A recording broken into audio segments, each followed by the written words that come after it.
আলোচনা করেছি, স্ত্রীর স্বাধীনতা নিয়ে কত তর্ক করেছি, আজও আমি তোমাকে বন্ধু বলেই মনে করি।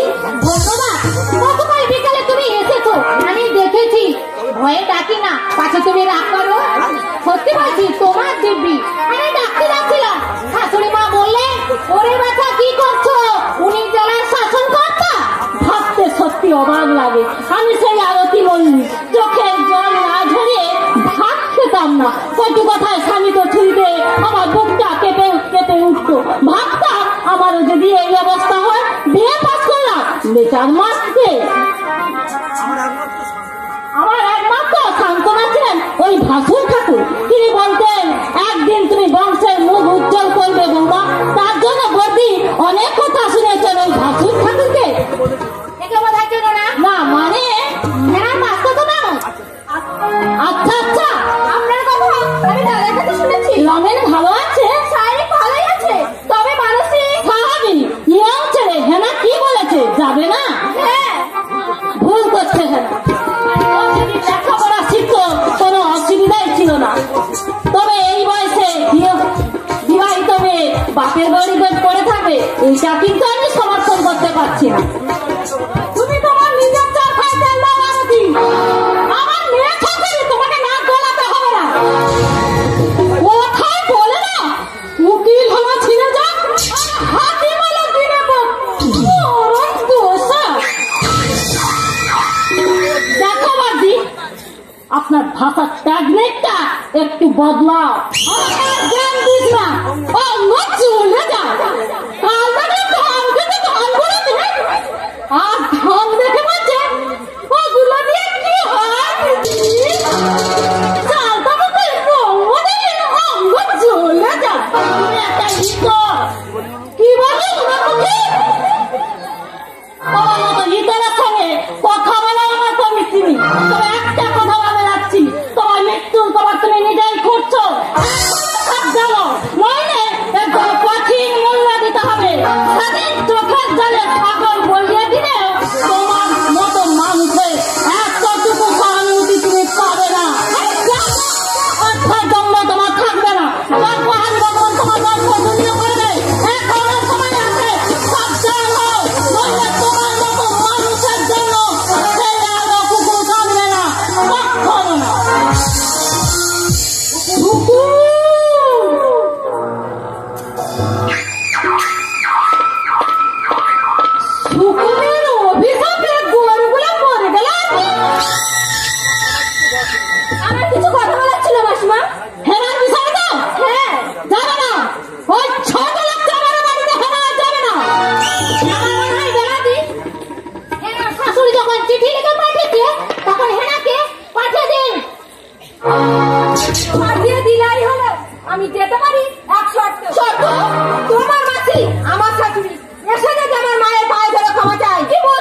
বড়দের 40 হয়নি, 16 বছরে বিয়ে হয়েছিল। আর 1 বছরের মধ্যে আমার দাঁত চুলে কেউ গর্ব করে বলতে পারে বাচ্চা? 90 বছরে আমার মা মারা গেলেন, একটা দাঁতও পড়েনি আর এক বছর চুলও পাকেনি। তোমারও পাকবে না গিন্নিমা, আমি এখন আসছি। পাকবে না আবার, যা খাচ্ছি সবই ভেজাল। এই মুখ পোড়া সরকারের মুরত নেই, ভেজাল বন্ধ করো। হতাম যদি আমি দেশের মন্ত্রী, বুঝিয়ে দিতাম এই হাতাতে দালালদের কত ধানে কত চাল। মা কি রে, দেখে নি? হ্যাঁ, কি করছে?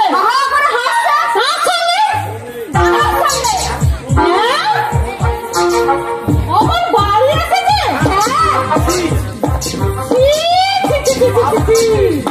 পাপ ঢুকেছে, পাপ ঢুকেছে আমার এই সোনার সংসারে, অলক্ষী ঢুকেছে। কোথায় যাবো মা? ঘর পুকুরে জমের বাচ্চা বাড়িতে বসে বউয়ের সঙ্গে গল্প করছে। এই বংশে কেউ কোনোদিন করেছে এরকম কুলক্ষণে কাজ? দেখেছো তোমরা? তোমার ছেলেকে বয়স করেছে মা? কাকিমার ভাইটি তো বাবা কাকাকে কিরকম বয়স করেছিল কাকিমা, তুমি দেখোনি?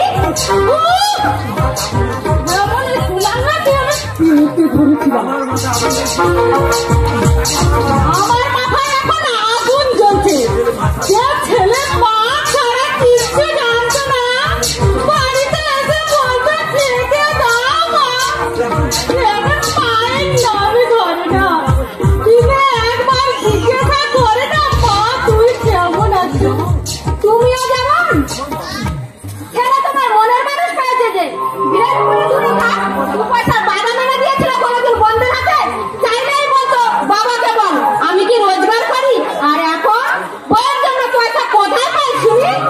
ওই জমের বাচ্চাটা আমি এমন শিক্ষা দেবে না, জীবনেও ভুলতে পারবে না। আমার কুলাঙ্গারকে আমি দেখে করেছিলাম, ছেলের জন্য কি না করেছি। তিল তিল করে বুকের রক্ত জোড়ালো, অসুখ হলে সারা রাত কোলে নিয়ে বসে থাকতাম। খাওয়া ছিল না, ঘুম ছিল না, সেই ছেলে আর। তুমি অযথা দুঃখ পাচ্ছ মা। ছেলে যদি তোমার হতো, যে ধরতে পারতো ওই মেয়ে ছাড়া বিয়ে করবো না, একটু কোশনি দিলে সোনাটা তো আদায় হতো। আমরা কিছুই দিতে পারবো না, তোমার ছেলেকে বলে হলো কিছুই দরকার নেই। দেখেছেন মা, কোথায় ছিল এতক্ষণ? ঘরে কি করছিলে? আপনার ছেলে ডেকে নিয়ে গেল। বেহালি লজ্জ কোথাকার, দিন দুপুরে ঝগড়াঝাড়ি করতে লজ্জা করছে না? আমরাও তো বাড়ির বলছিলাম, কোন বেচাবেচি বলুক দেখি, দিনে মানে স্বামীর সঙ্গে গল্প করছে এই বেলা বলি। কথা মা, শিখিয়ে দে না, হায়ার সেকেন্ডারি পাস, গান জানে। তুমি তো মূর্খ মেয়ে ছেলে, শেখো। সবাই কাকে বলে, তুমি ওর কাছ থেকেই শেখো। ঠাকুরজি, মুখে মুখে কথা বলা তো আমি পছন্দ করি না। শিক্ষা দিয়েছ কিন্তু সব শিখনি। তোমার মা আমাকে কি শিখিয়ে দেয়নি? গুরুজনদের মুখে মুখে তর্ক করতে নেই, মনে রেখো। খিড়কির দরজা দিয়ে এই বাড়িতে ঢুকেছিলে, বহু জন্মের তপস্যার ফলে এই মল্লিক বাড়ির বউ হতে পেরেছো। সে কথা আমি জানি মা, আমার বাবার সামর্থ্য ছিল না এ বাড়ির ছাইপত্র আমাকে জোগাড় করে দেয়। আমি তোর বাড়ির হাত জল কিছু জানি না, আপনি আমাকে শিখিয়ে দিন। মায়ের দায় কেন? ঠাকুরজি, মেঘা মেঘা তো বয়স হয়েছে, দেখে শুনে শিখে নিতে পারে না? আজ বকে তো নয়, হাত ধরে শেখাতে হবে। বিকালে হেসে চলে যাবে, আদরে বিশ্রামের প্রয়োজন আছে, বুঝেছ? আর 2-1 দিন আমাকে সময় দিন মা, এবারে কাজকর্মগুলো আমাকে বুঝে নিতে দিন। হ্যাঁ, খোঁজ করো না বাছা, অসহ্য লাগে। 16 বছরে এই সংসারের হাল ধরেছিলাম, তোমার তো বয়সের গাছ পাখা নেই, হয়তো আমার থেকেই বড়। বিশ্বাস করুন মা, আমার বয়স থাক বাছা,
আমাকে কটূক্তি করলে তুমি ও মুখের উপর জবাব দাও, ওরা বুঝো।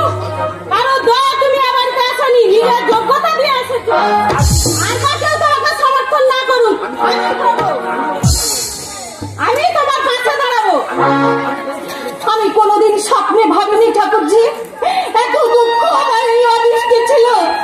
কাজের জন্য আমি ভয় পাচ্ছি না, কাজ তো বাবার বাড়িতে করেছি, ভয় পাচ্ছি আমি কটূক্তিকে।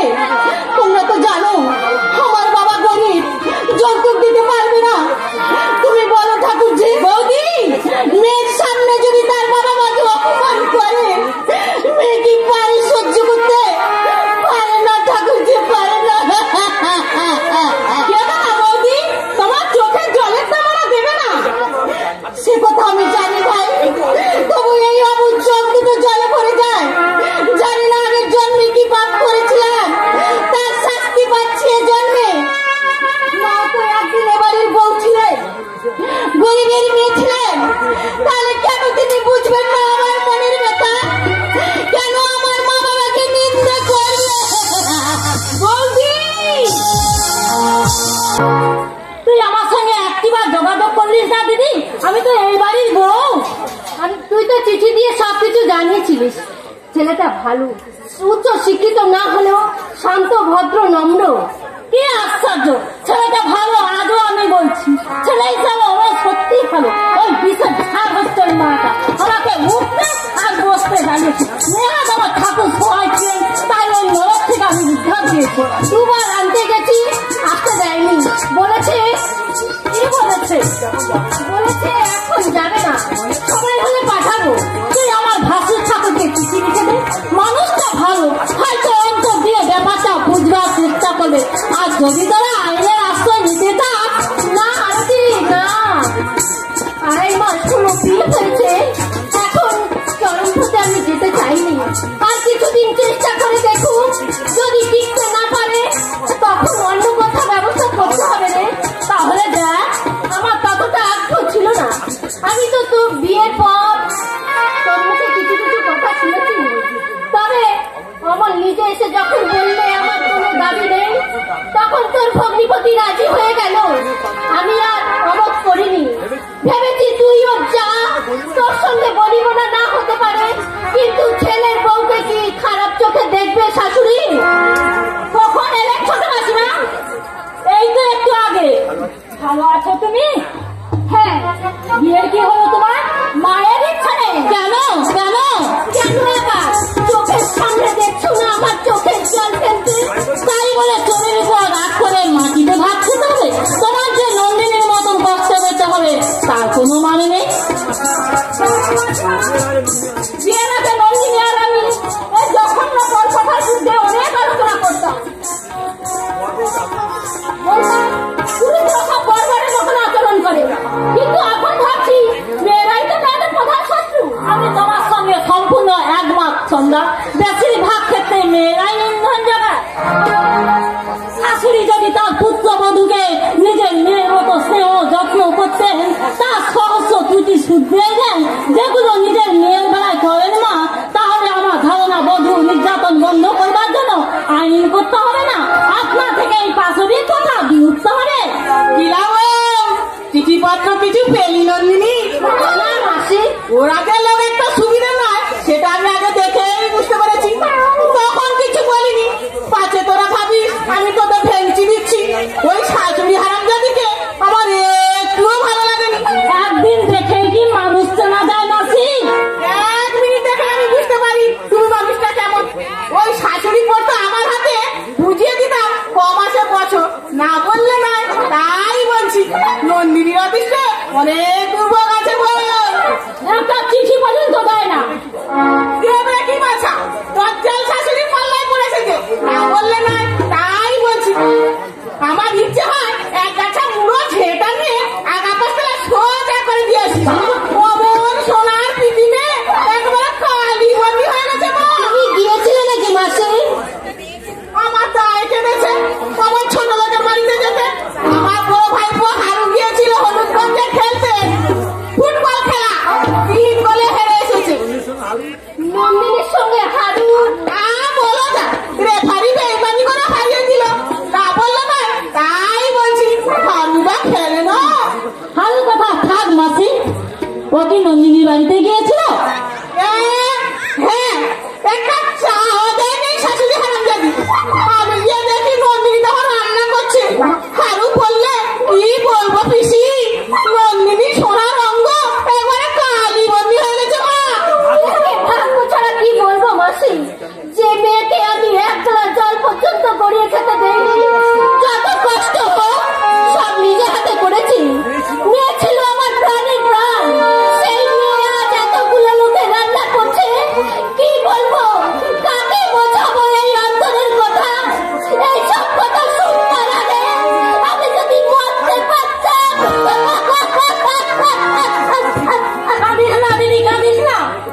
বললে নয়, তাই বলছি লগার সঙ্গে বিয়ে হলে এই দুর্দশা হতো না।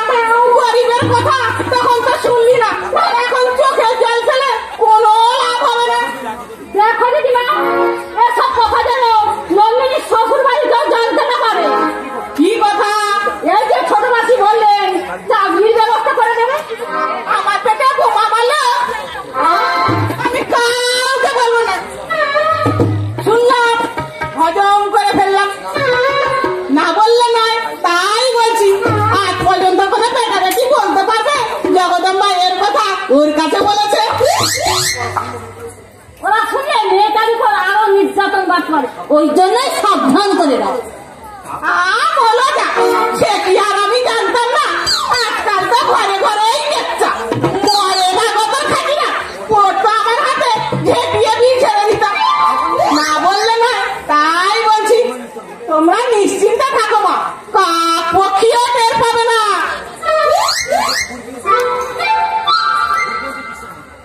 মুড়িটা কিন্তু বিশ্বাস নয় ছোট মাসি, লাগানো ফাগানো ওর স্বভাব। হয়তো নন্দিনী শ্বশুর বাড়িতে গিয়ে বলবে। বলুন না, মেরে তো ফেলতে পারবে না। যদি ওরা মেরে ফেলে? তুই অযথায় ভয় পাচ্ছিস দিদি, মেরে ফেলা এত সোজা না। আমি বরং নন্দিনীকে একটা চিঠি লিখে দেবো, ওকে যতই নির্যাতন করুক ও যেন মুখ বুঝে সহ্য করবে। আর লিখে দেবো ও চাকরির চেষ্টা করছি রে। যা ভালো বুঝিস তাই কর। একটা অজানা আশঙ্কায় বুকটা আমার কাঁপছে। কাল শেষ রাতে স্বপ্ন দেখলাম নন্দিনী যেন শিয়রে দাঁড়িয়ে বলছে, মা তোমরা কেন আমার হাত পা বেঁধে জলে ফেলে দিলে না? আমি কি তোমাদের কাছে এতই বোঝা ছিলাম? ভুলতে পারছি না, এই স্বপ্নের কথাটা ভুলতে পারছি না। দিদি তুই কি করছিস? কেন কেন এই অভাগীর গর্ভে জন্মেছিলি রে মা? তোর কোনো আশাই পূরণ করতে পারলাম না। বলেছিলি বিয়ে করবো, তোর বাবা পড়লো অসুখে, পড়া আর হলো না। ভাবলাম শ্বশুর বাড়ি গিয়ে ও শান্তি পাবে, কিন্তু নিষ্ঠুর বিধাতা তাতে বাদ সাধলেন। তুই যদি এমন করিস তোদের বাড়িতে আর আছে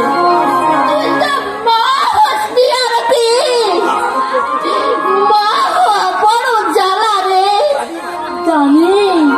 জানিস কতটুকু জানিস? একটা সন্তানকে এই পৃথিবীর বুকে আনতে মায়ের যা কষ্ট একমাত্র মা ছাড়া কেউ অনুভব করতে পারে না। সেই মা সেই সন্তান যদি কষ্ট পায়, দুঃখ পায়, মায়ের অন্তরটা পড়ে সবচেয়ে বেশি। কারণ সে তো মায়ের নারী ছেড়া মালিক। আপনি যদি বলেন মাসিমা, আমি না হয় একবার নন্দিনীর সঙ্গে দেখা করে আসতে পারি। যাবি যদি বলেন যাবো। অনেক দিন ওকে দেখিনি, আমার মনটাও তো কাঁদে মাসিমা। তাহলে চলে যা মা, যা ভাড়া লাগে আমি দেবো। না না, ভাড়া আপনাকে দিতে হবে না, কতটুকুই পাপড়। কবে যাচ্ছ তুমি? কাল কিংবা পরশু। আমার একখানা চিঠি নিয়ে যাবে, ওখানে যাই ঘটুক কোনো মন্তব্য তুমি করবে না। আমার বলে রাখি শয়তানের চাষু হয়তো ভাববে মেয়েকে দেখবার জন্য তোমাকে পাঠানো হয়েছে বাপের বাড়িতে। আপনি নিশ্চিন্তে থাকুন ছোট মাসি, ওরা যাই করুক, আমি একটা কথাও বলবো না। বলবো একটু এসে পড়েছি তাই দেখা করতে আসছি। এসো আমার ঘরে, আমি একখানা চিঠি লিখে দিচ্ছি। নন্দিনীর বাড়ি থেকে ফিরে এসে কথা বলে যাবো। রাধা মাধব, তুমি আমার মেয়েকে দেখো ঠাকুর। আমি আমার বুকে ডাক্তার দিয়ে